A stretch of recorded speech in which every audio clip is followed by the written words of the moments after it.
Brilliant institute में आपका स्वागत है। मैं हूं अरविंद।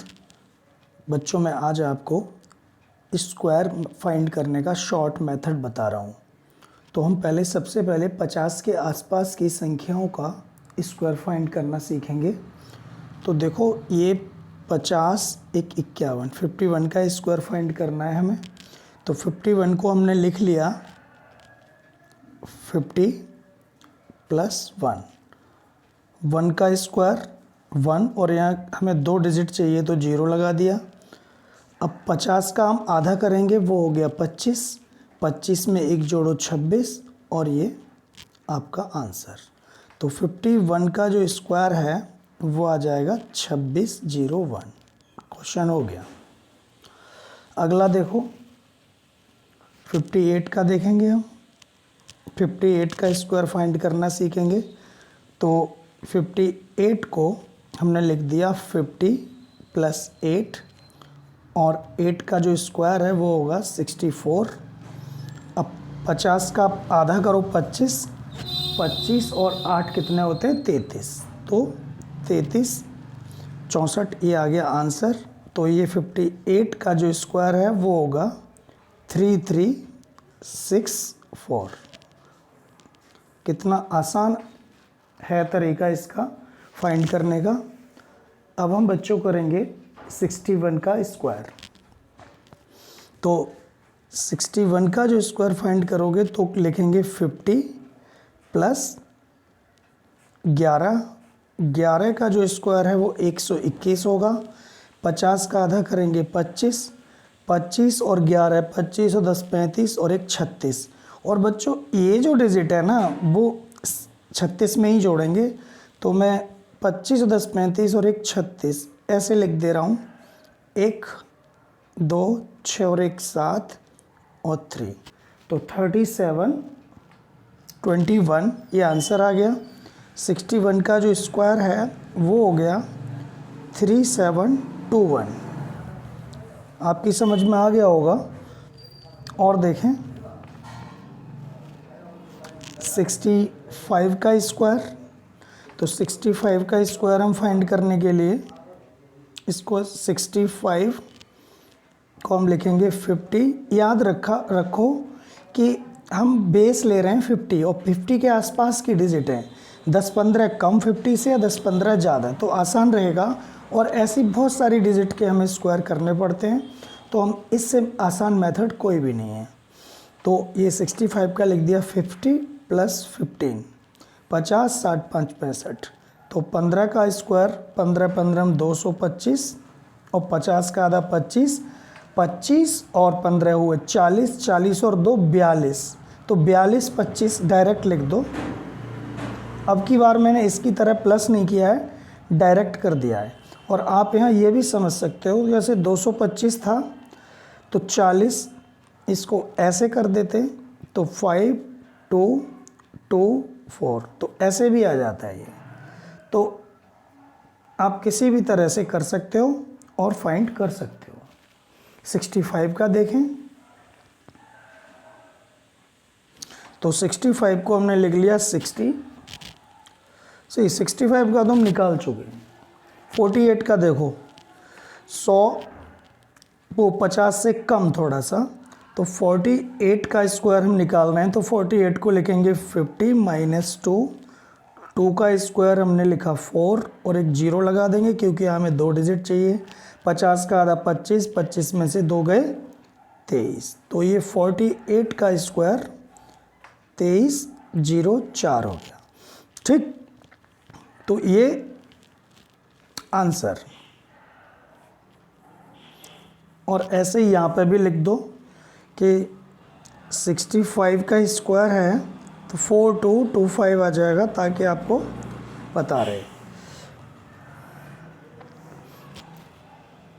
37 का स्क्वायर देखिए। 37 का स्क्वायर के लिए हम लिखेंगे 50 माइनस 13, क्योंकि 50 में से 13 गए तो 37 बचे। अब 13 का स्क्वायर 169, और 50 का आधा 25, 25 में से 13 गए तो बचेंगे 16।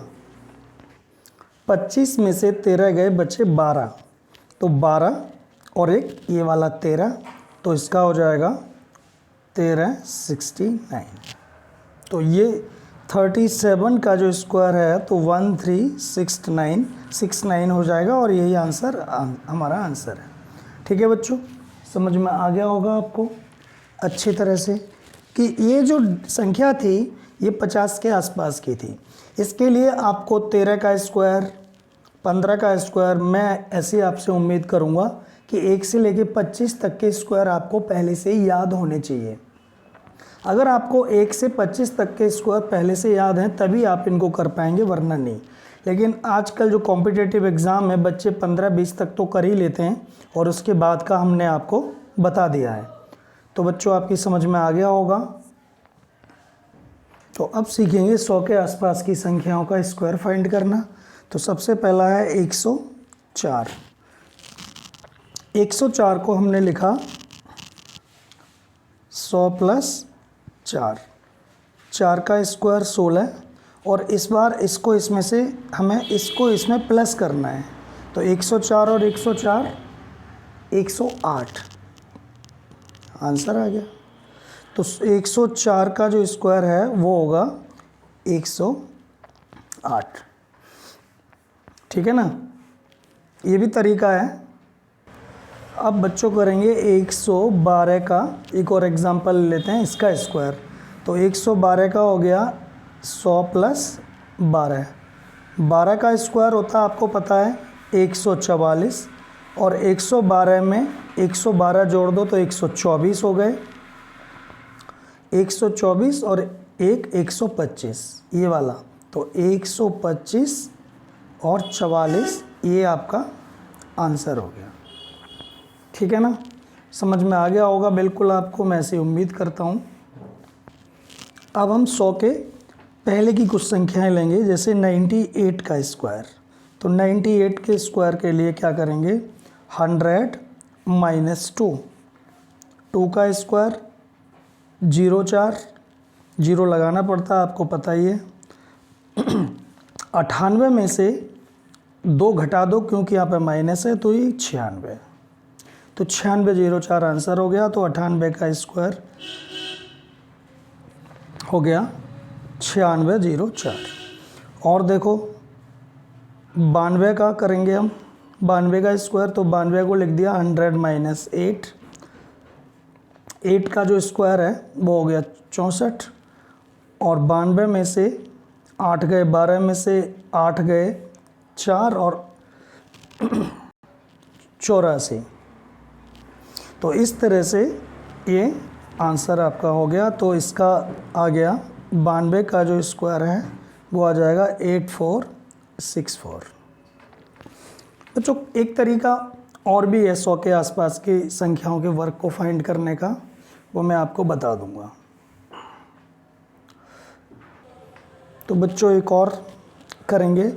तो 87 में से 13 गए, पहले तो हम इसका स्क्वायर फाइंड करेंगे। 13 का स्क्वायर आपको पता है 169 होता है, मैंने पहले ही बोल दिया है बच्चों कि आपको 20 तक स्क्वायर तो पता होना ही चाहिए, तब आप फाइंड करेंगे तो आपका फटाफट हो जाएगा।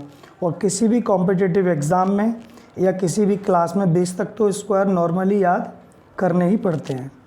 तो इसको 13 का स्क्वायर हो गया 169 और 87 में से 13 जाएंगे तो बचेंगे 74, मैंने यहाँ लिख लिया 74 और एक 75, तो 7569 ये हो गया। तो ये 87 का स्क्वायर का आ गया।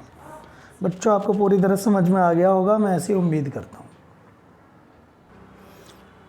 बच्चों अब मैं आपको कराऊंगा स्क्वायर रूट फाइंड करना। तो आपको देखो जिन संख्याओं के इकाई के अंक 1 4 6 1 4 5 6 9 और 00 होते हैं वे संख्याएं पूर्ण वर्ग हो सकती हैं सिर्फ, और जिन संख्याओं के इकाई के अंक में 2 3 7 8 होते हैं वे संख्याएं पूर्ण वर्ग नहीं हो सकती, हो सकती हैं सिर्फ। तो एक तो ये चीज़ याद रखनी है आपको, आप चाहो तो वीडियो पॉज करके नोट कर सकते हो कि 1 4 5 6 9 और 00 जिन संख्याओं के लास्ट में होते हैं वे संख्याएं पूर्ण वर्ग हो सकती हैं। जैसे मान लो 169 एक पूर्ण वर्ग है 13 का, और 225 15 का पूर्ण वर्ग है। तो पूर्ण वर्ग हो सकती हैं, मैंने सिर्फ ये बोला है, लेकिन ज़रूरी नहीं है कि वो संख्याएं पूर्ण वर्ग हो ही हो। अब मान लो 16 और 4 है, तो ये कोई पूर्ण वर्ग नहीं है क्योंकि 4 भी आ रहा है लास्ट में। तो कहने का मतलब हो सकती है, लेकिन जिन संख्याओं के लास्ट में ये नंबर होंगे वो पूर्ण वर्ग बिल्कुल भी नहीं होंगी। तो एक तो चीज़ याद रखनी है आपको, और दूसरी चीज़ याद रखनी है ये। तो देखो, वर्गमूल ज्ञात करने की विधि, method to find square root. अगर किसी संख्या का हम स्क्वायर रूट फाइंड कर रहे हैं और उस संख्या का वंश प्लेस यानी इकाई का अंक 1 है, तो उसके वर्गमूल के इकाई के अंक 1 और 9 होंगे। और जिस संख्या का जो निकाल रहे हैं हम वर्गमूल, उसके इकाई का अंक 4 है, उसके वर्गमूल में इकाई के अंक ये होंगे। यदि क्वेश्चन में ऐसे ही 5 दिया है तो उसके वर्गमूल में 5 ही होगा, अकेला है ये। और जिस संख्या के लास्ट में जिसका वर्गमूल निकाल रहे हैं, तो हम उसके इकाई के अंक अगर 6 है तो 4 और 6 ही होंगे, ठीक है ना। तो अब आप यहाँ देखिए एक चीज़ कि सपोज़ कर लो अगर मैं 169 का वर्गमूल निकाल रहा हूँ तो इसका 13 होता है, ठीक है ना। 169 का 13 होता है, तो मैंने यहाँ पे लिखा है 9 वाले का, तो यहाँ पे 3 आ गया ना। तो इसी तरह से जब भी हम किसी संख्या का स्क्वायर रूट फाइंड करेंगे तो उसके इकाई के अंक में जो होगा वो संख्याएं होंगी जो भी दी हुई हैं। तो बच्चों हम शुरू करते हैं। सबसे पहले लेंगे 1521 का स्क्वायर रूट फाइंड करेंगे। 1521 का स्क्वायर रूट,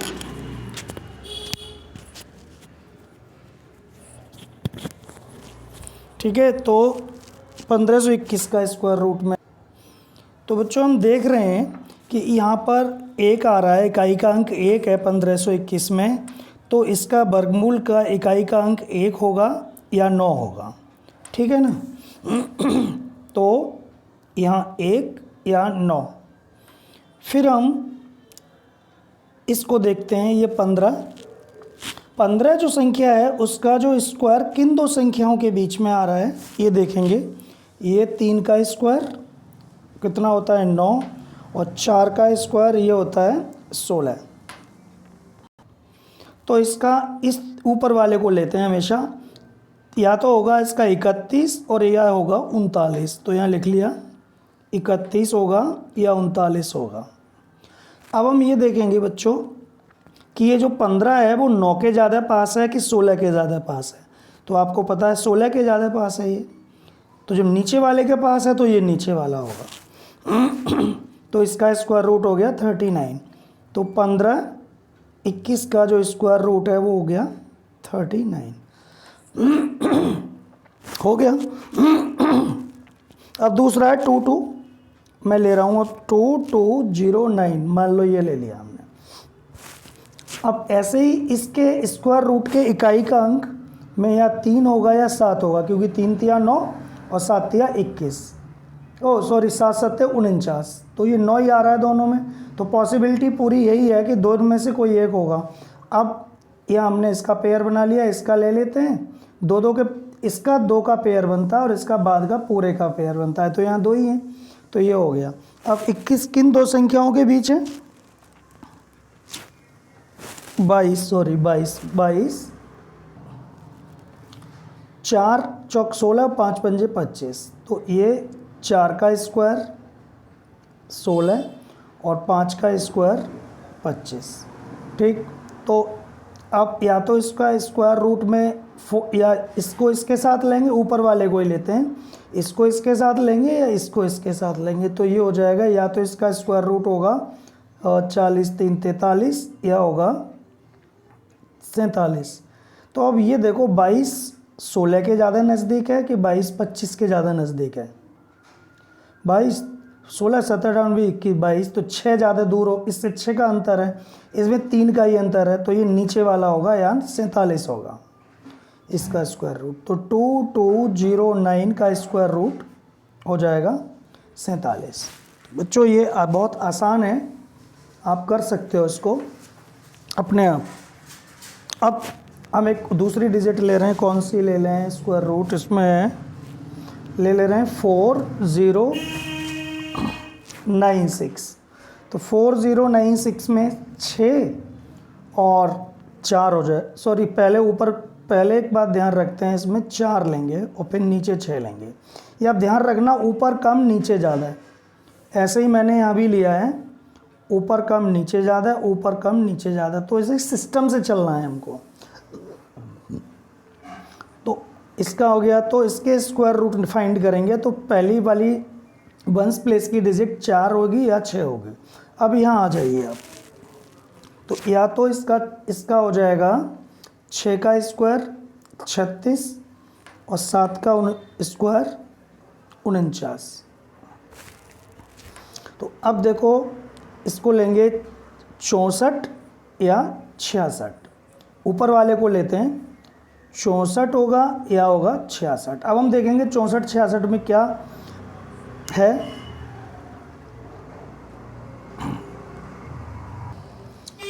अब बच्चों ये देखेंगे कि 40 के 36 ज़्यादा नज़दीक है कि 40 के 49 ज़्यादा नज़दीक है। तो मुझे पता है 40 के 36 ज़्यादा, 4 का अंतर है और इसमें 9 का अंतर है, तो ऊपर वाला तो मीन्स ऊपर वाला यहाँ पे भी, तो ये हो जाएगा 4096 का हो गया 64।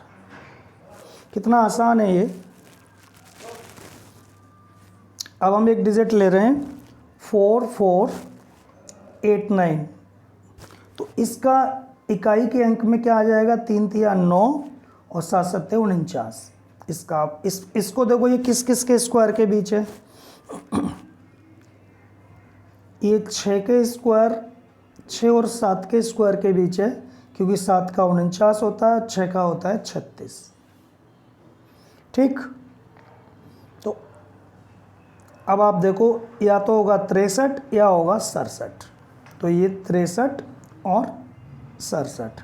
अब हम देखेंगे 36 ज़्यादा 44 के ज़्यादा पास है कि 49 है, तो इसका हम अब दिख रहा है कि 49 ज़्यादा पास है, तो नीचे वाला लेंगे होगा, तो ये 67 नीचे वाला हो गया।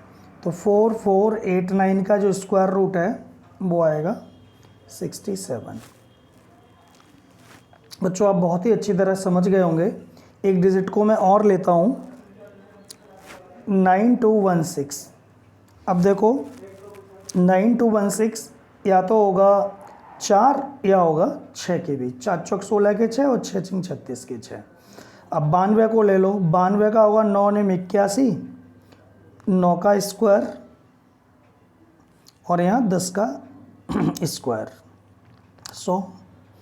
तो अब देखो या तो होगा 94 या होगा 96। अब आप ये देखिए कि 92 81 के ज़्यादा पास है कि 92 100 के ज़्यादा पास है, तो 91 ये 11 का अंतर है और इसमें है 8 का अंतर। तो बच्चों इसका जो आंसर हो गया नीचे वाला 100 के ज़्यादा नज़दीक होगा ना ये, तो ये हो गया 9216 का स्क्वायर रूट हो गया 96। ऐसा नहीं है कि 2 डिजिट की संख्याओं का स्क्वायर रूट नहीं फाइंड हो सकता, फाइंड हो जाएगा। अब बहुत सारी डिजिट ऐसी जैसे 625 का हमें फाइंड करना है, ठीक है ना, कितना 625 3 डिजिट की है संख्या, तो आप देख लो इसमें तो एक ही होगी, जिसके लास्ट में 5 है तो 5 के ही होता है नज़दीक, और इसमें अब बचा 62, सॉरी ये दो का लेते हैं ना जोड़ा, तो ये अब 6 का किसके 2, तो 1 और 3, 1 का स्क्वायर 1 होता है और 3 का स्क्वायर कितना होता है 9। तो ये जो है या तो होगा, हाँ तो बच्चों मैंने यहाँ पर ना थोड़ा गलत लिख दिया था, ये यहाँ पर 2 का स्क्वायर 4 और 3 का स्क्वायर 9, तो 2 और 3 के बीच में होगा। तो यहाँ तो एक ही ऑप्शन है 25, तो यहाँ का तो स्क्वायर रूट 25 आ गया। तो 625 का स्क्वायर रूट कितना हो गया 25। जो आपको बहुत अच्छी तरह से समझ में आ गया होगा। अगर समझ में आया है तो और चैनल पसंद आया है आपको और ये सब सारा समझ में आया है तो आप मुझे लाइक करें, सब्सक्राइब करें। आगे मैं एक सीरीज़ चला रहा हूँ जो कंपटीशन एग्ज़ाम में आपके बहुत ही उपयोगी सिद्ध होगी। आप उसे ज़रूर देखिए और चैनल को सब्सक्राइब कीजिए जिससे कि आपको नई नई वीडियो के बारे में पता चल सके। धन्यवाद और गुड मॉर्निंग।